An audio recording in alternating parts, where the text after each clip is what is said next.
European Commission may have finally buried a long-running dispute. That's right. This row dates back to 2010. Rivals, which include Microsoft, said Google ensured its services were more prominently displayed than its competitors. Now, the Commission accepted Google's third and latest proposal to settle these complaints. Let's take a listen.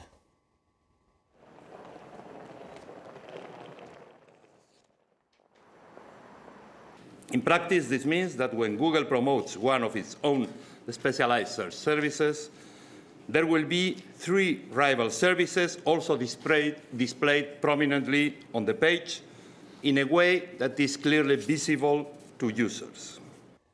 Now, in other tech news, Twitter is expected to release its first results later today. This since the company made its first public offering in November.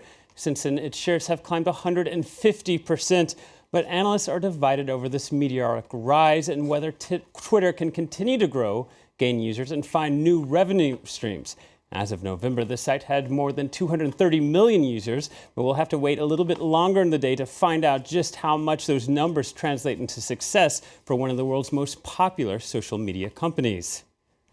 Now, the New York bank regulator has launched a probe into the manipulation of currency markets by more than a dozen financial institutions. Sources say investigators are asking for documents from Societe Generale, Deutsche Bank, and Barclays, among others.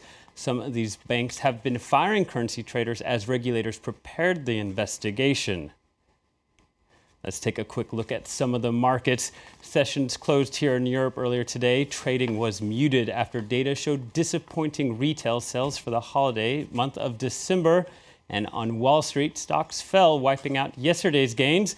The reason? Uncertainty over the economy. A private survey by ADP said 175,000 jobs were added in January, but many investors are waiting for upcoming economic reports and company earnings. Well, if you have a Sony computer, that could be a thing of the past.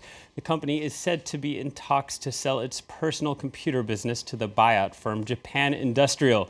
The sale would be part of Sony's restructuring plan that could include job cuts. Details of that plan could be announced as early as tomorrow when the company releases quarterly results.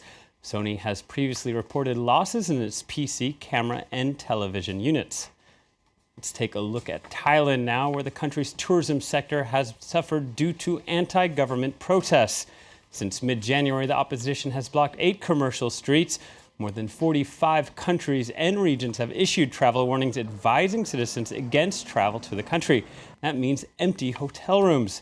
Thai tourism authorities expect the occupancy rate of Bangkok hotels to plunge 30% to 40% in the first quarter of this year.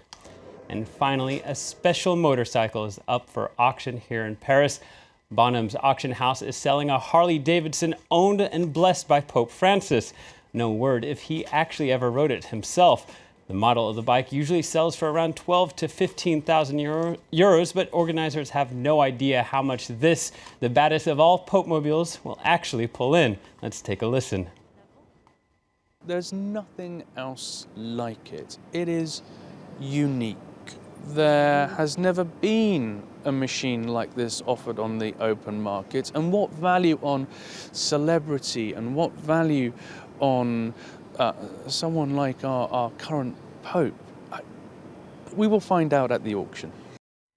I'd like to get my hands on that Popesicle if I could. Back to you, Laura, for the rest of the news. Certainly beats the old Pope-mobile, doesn't it? A lot more trendy. All right, well, thanks very much indeed. Will Hildebrand will be back with an update on the business news in an hour. But now we're going to bring you some sports. Joe Tandy's here with me in the studio. Hi there, Joe.